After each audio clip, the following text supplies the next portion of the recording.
नमस्कार, मैं हूं आपके साथ अंकिता पाल। बुलेटिन की शुरुआत करते हैं। अंतर्राष्ट्रीय युवा दिवस के अवसर पर कार्यक्रम का आयोजन किया गया, जिसमें सीएम नायब सिंह सैनी ने शिरकत किया है और सीएम सैनी ने युवाओं को युवा दिवस की बधाई और शुभकामनाएं दी।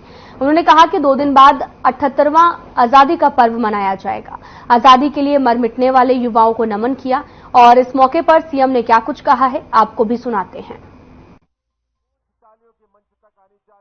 उद्योगों की जरूरत के अनुसार प्रशिक्षण के लिए उद्योगों के साथ एमओयू करने जैसे कारगर कदम उठाए हैं। मुझे ये बताते हुए खुशी हो रही है कि हमारा ये लक्ष्य है कि वर्ष 2030 तक मेरे राज्य का हर युवा हुनरमंद हो और वित्तीय रूप से समृद्ध हो। जब हम इस लक्ष्य को प्राप्त कर लेंगे तब हरियाणा संयुक्त राष्ट्र के वर्ष 2030 तक के सतत विकास लक्ष्यों को प्राप्त कर लेगा।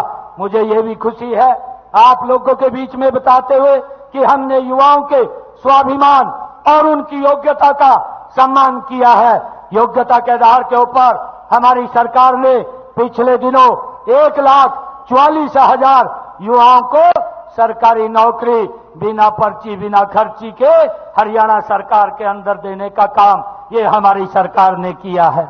मुझे ये भी आप लोगों के बताते हुए ये बड़ी खुशी हो रही है कि पिछले 7 महीनों में हमने लगभग 37,000 पद और भरने हम जा रहे हैं लगातार। अभी 2 रोज पहले भी हमारी सरकार ने जो डी ग्रुप की और पंजाबी टीजीटी की जो वैकेंसीज थी उनका रिजल्ट भी आउट किया है, जिसके अंदर 3,870 युवाओं को उनको ऑफर लेटर वो दिया गया है। आज मुझे ये खुशी है कि दुनिया एक ग्लोबल विलेज में तब्दील हो रही है, इसलिए पूरा विश्व आपकी पहुंच में है। इस समय विदेश में रोजगार तलाश करने वाले युवाओं की संख्या काफी अधिक है, लेकिन ये युवा कई बार विदेश भेजने का झांसा देने वाले जालसाजों के जाल में फंस जाते हैं। हमने उन्हें विदेशों में शिक्षा व रोजगार दिलाने के लिए विदेश सहयोग मिशन विभाग बनाया है। विदेश विभाग में रोजगार के अवसर तलाशने वाले युवाओं के कॉलेज में ही निःशुल्क पासपोर्ट बनाए जा रहे हैं। अब तक हमारी सरकार ने 35,000 से अधिक युवाओं के पासपोर्ट हमने कॉलेज के अंदर ही बना करके देने का काम किया है। स्टार्टअप और अनुसंधान के लिए भारत दुनिया भर में एक केंद्र के रूप में उभर रहा है। हरियाणा में स्टार्टअप संस्कृति को बढ़ावा देने के लिए नई स्टार्टअप नीति बनाई गई है। इस नीति के तहत युवाओं को आर्थिक व तकनीकी सहायता देकर उन्हें अपना स्टार्टअप शुरू करने के लिए प्रोत्साहित किया जा रहा है। मेरा युवाओं से अनुरोध है कि आप स्टार्टअप शुरू करें, करके आगे बढ़ने का काम करें। हमारे युवाओं की जो खेलों में उपलब्धियों का जिक्र होते ही हमारा सीना गौरव से चौड़ा हो जाता है। मुझे खुशी है अभी ओलंपिक गेम के जो पेरिस में गेम चल रहे हैं, पैरा ओलंपिक के हमारे हरियाणा के युवाओं ने भारत का नाम दुनिया के अंदर चमकाने का काम किया है।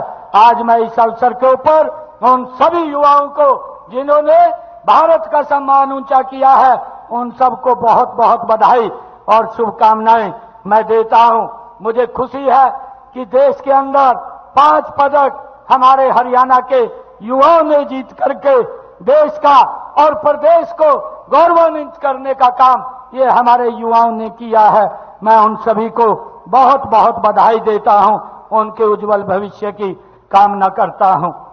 मैं मेडल जीतने वाले खिलाड़ियों को हमारी सरकार, आप सब जानते हैं कि जो हमारा युवा मेडल गोल्ड मेडल लेकर के आता है या सिल्वर मेडल लेकर के आता है, कांस्य पदक लेकर के आता है, हमारी सरकार उन युवाओं को भी सम्मानित करने का काम करती है।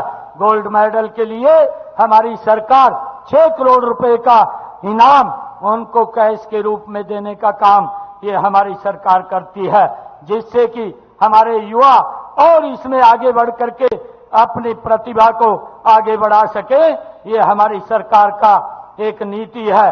और उस नीति के तहत हमारे युवा अवार्ड जो लेकर के आ रहे हैं, पदक लेकर के आ रहे हैं, मैं उन सबको बहुत बहुत बधाई और शुभकामनाएं देता हूं।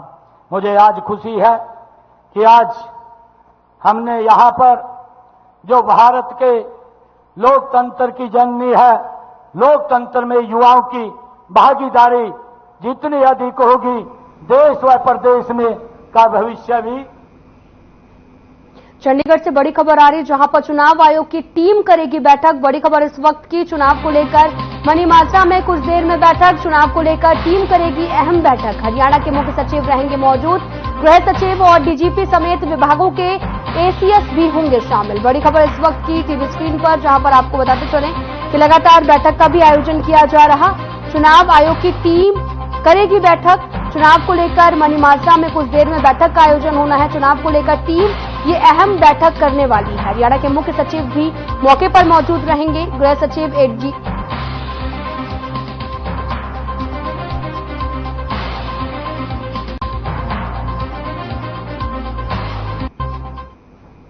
इसी खबर पर ज्यादा जानकारी के लिए हमारे साथ हमारे संवाददाता ओपी शर्मा जुड़ चुके हैं। ओपी, आपसे जानना चाहेंगे कि विधानसभा चुनाव नजदीक है, इसको लेकर एक अहम बैठक भी होने जा रही है, क्या कुछ ज्यादा जानकारी आपके पास है?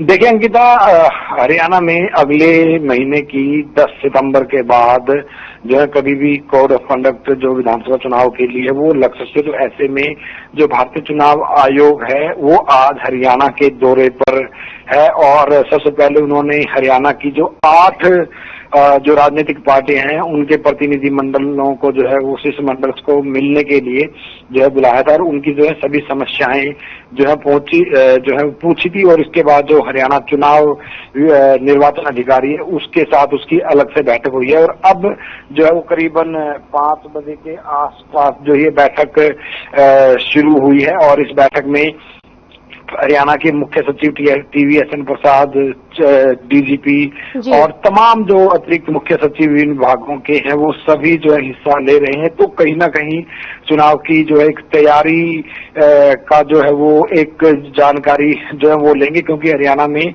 चुनाव आयोग ने पहले ही निर्देश जो है वो समय समय पर भेजता रहा है चुनाव को लेकर। तो उन सभी की जो एक प्रोग्रेस रिपोर्ट भी पूछी जाएगी। साथ ही प्रदेश के अंदर जो भी सेंसिटिव, सुपर सेंसिटिव जो बूथ होते हैं उनकी क्या तैयारियां हैं, क्या सुरक्षा बलों की जो पैरा मिलिट्री बल्स की क्या जरूरत पड़ेगी, उन सभी की डिमांड्स वगैरह तैयार करके जल्द से जल्द भेजना। साथ ही वोटर्स की फाइनल लिस्ट, नए वोटर्स बनाना और जो भी मुख्य मांगे जो चुनाव को लेकर पार्टियों की रहती है उनको पूरा करना, चुनाव का मैनेजमेंट करना, पीने का पानी, 80-70 साल से ऊपर के बुजुर्गों के घर जाकर वोट दिलवाना, जैसे तमाम तरह की मैनेजमेंट जो कहीं ना कहीं जो है वो राज्य निर्वाचन अधिकारी और भारतीय चुनाव आयोग मिलकर करते हैं। तो ऐसे में जो चुनाव के दौरान जितना भी किसी भी राज्य का जो सरकारी अमला होता है वो भी चुनाव आयोग के अधीन ही कहीं ना कहीं जो है वो काम करता है। तो अब आज ये बैठक हुई है, देखते हैं कि इन बैठक में क्या क्या जो है चुनाव आयोग सवाल पूछता है और क्या क्या निर्देश देता है जिसके ऊपर हरियाणा के अगले चुनाव करवाए जाएंगे। जी ओपी शर्मा जी, आपका बहुत बहुत धन्यवाद तमाम जानकारी देने के लिए। चंडीगढ़ से बड़ी खबर आ रही है, जहां पर बैठक का आयोजन किया गया, जहां पर सीएम नायब सिंह सैनी बैठक की सदस्यता जो अध्यक्षता है वो भी करेंगे। बड़ी खबर इस वक्त की, टीवी स्क्रीन पर अधिकारी भी बैठक में मौजूद रहेंगे। हरियाणा पावर परचेज कमेटी की बैठक होनी है, सीएम नायब सिंह सैनी बैठक की अध्यक्षता करने वाले हैं। मंत्री रणजीत चौटाला, असीम गोयल भी मौके पर मौजूद हैं। प्रधान सचिव राजेश खुल्लर भी शामिल हैं, अन्य अधिकारी भी बैठक में मौजूद हैं। बड़ी खबर इस वक्त की चंडीगढ़ से, जहां पर हरियाणा पावर परचेज कमेटी की बैठक हुई, जहां पर सीएम नायब सिंह सैनी बैठक की अध्यक्षता कर रहे हैं। मंत्री रणजीत चौटाला, असीम गोयल भी मौके पर मौजूद हैं। सीएम नायब सिंह सैनी ने ओलंपिक कांस्य पदक विजेता अमन सहरावत से बात की है। उन्होंने वीडियो कॉल के जरिए अमन सहरावत को बधाई दी है। सीएम ने कहा कि अमन ने अपने प्रदर्शन से देश का नाम रोशन किया है। यह आपको बहुत बहुत आपने गजब का काम किया है, आपको बधाई है। हरियाणा के नाम को ऊंचा किया आपको। आए वापिस अभी वहीं हैं, ना जी 13 तारीख को, मतलब परसों आएंगे सुबह जी। 13 तारीख को? हाँ जी। अच्छा, कहाँ है अभी? पेरिस में ही? पेरिस में जी, वो अपनी क्लोजिंग सेरेमनी के लिए जा रही है। अच्छा, क्लोजिंग के लिए जा रहे हैं। हाँ जी। चलिए, बहुत बहुत बधाई है आपको। मिलते हैं, आइए आप, मिलते हैं। हाँ जी। ठीक ठीक है। करनाल में मुख्यमंत्री नायब सिंह सैनी ने मीडिया को संबोधित किया है। इस दौरान उन्होंने कहा कि विधानसभा चुनावों के लिए कार्यकर्ताओं की राय से टिकट का फैसला होगा। वहीं खिलाड़ियों के मुद्दे पर जवाब देते हुए सीएम सैनी ने कहा कि विपक्ष झूठ के सहारे चलता है। इसके साथ ही सीएम सैनी ने पीडब्ल्यूडी रेस्ट हाउस पहुंचे, जहां उन्होंने कहा कि वे जो भी घोषणाएं करते हैं उनका ऐलान कैबिनेट की मोहर के बाद होता है। प्रदेश के 1,20,000 कर्मचारियों के लिए सरकार ने निर्णय लिया है। कांग्रेस के लोग कोर्ट में जाकर भर्तियां रोकने का काम करते हैं। प्रदेश में बढ़ रहे आपराधिक और रंगदारी की घटनाओं पर सीएम ने कहा कि ऐसे बदमाशों के खिलाफ सख्त एक्शन लिया जा रहा है और ऐसे में बदमाश या तो प्रदेश छोड़ देंगे या फिर सलाखों के पीछे होंगे।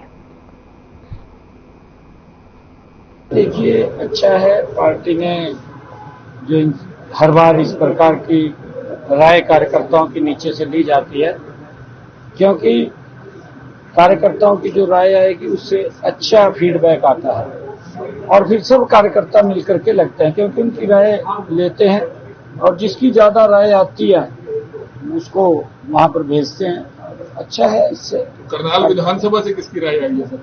देखिए, मुझे मालूम नहीं है, वो कार्यकर्ताओं ने जो अपनी राय दी होगी तो उसका हम पालन करेंगे। आपको लगता है कि खिलाड़ियों को लेकर जो राजनीति हो रही है, विनेश फोगाट को लेकर, कोई कह रहा है कि हम राज्यसभा भेजेंगे, कोई कह रहा है विधानसभा भेजेंगे, कोई कह रहा है हम कहीं और भेजेंगे, ऐसा नहीं होना चाहिए? राजनीति नहीं होनी चाहिए? नहीं, देखिए, नहीं होनी चाहिए। ये झूठ का सहारा ले रहे हैं, क्योंकि इनकी दुकान का सामान खत्म हो चुका है।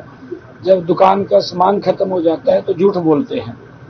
कभी ये बोलते हैं कि संविधान खत्म हो जाएगा, कभी घर में जाकर के बोलते हैं कि भाई वोट जो 8,500 रुपये आ जाएंगे, और अब ये तरह तरह की बातें, भांति की बातें ये करते रहते हैं, झूठ बोलते हैं। कभी ये गारंटियां देने लग जाते हैं बोर्ड लगा करके, और कभी कुछ लग जाते हैं कहने के लिए। ये अब इनके पास जन समर्थन नहीं रहा, और जब जन समर्थन नहीं होता तो ये इस प्रकार की विपक्षी पार्टियों के नेता आपको घोषणा मुख्यमंत्री कह रहे हैं, शुरू कर गए हैं। आपको लगता है कि जिस हिसाब से आपकी स्पीड है उसी स्पीड से?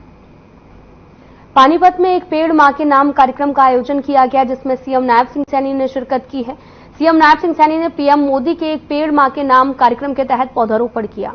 सभी नागरिकों से पौधारोपण की अपील की है।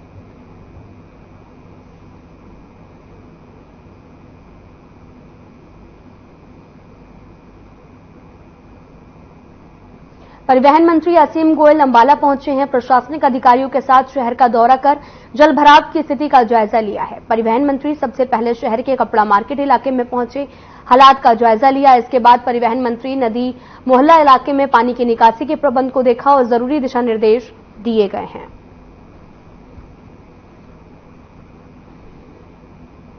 लगभग 230 mm से ज्यादा बरसात पिछले 24 घंटे के अंदर आई है, और मेरा ये मानना है कि कोई भी शहर जो डिजाइन होता है वो 2.5 mm की बरसात को घंटे के अंदर संभालने में सक्षम होता है। यानी 50 mm की बरसात शहर जो है आसानी से डिजाइन किए जाते हैं 24 घंटे में संभालने के लिए। लगभग 5 गुना बरसात जो है 24 घंटे में पड़ी है, और आप समझ सकते हैं बरसात का ट्रेंड अब ऐसा हुआ है। पहले बरसात बिल्कुल हल्के हल्के तरीके से आती थी, लेकिन अभी क्लाउड बर्स्टिंग यानी एक तरह से बादल फटने जैसा ही काम 24 घंटे के अंदर पिछले कई सालों से ट्रेंड चला है।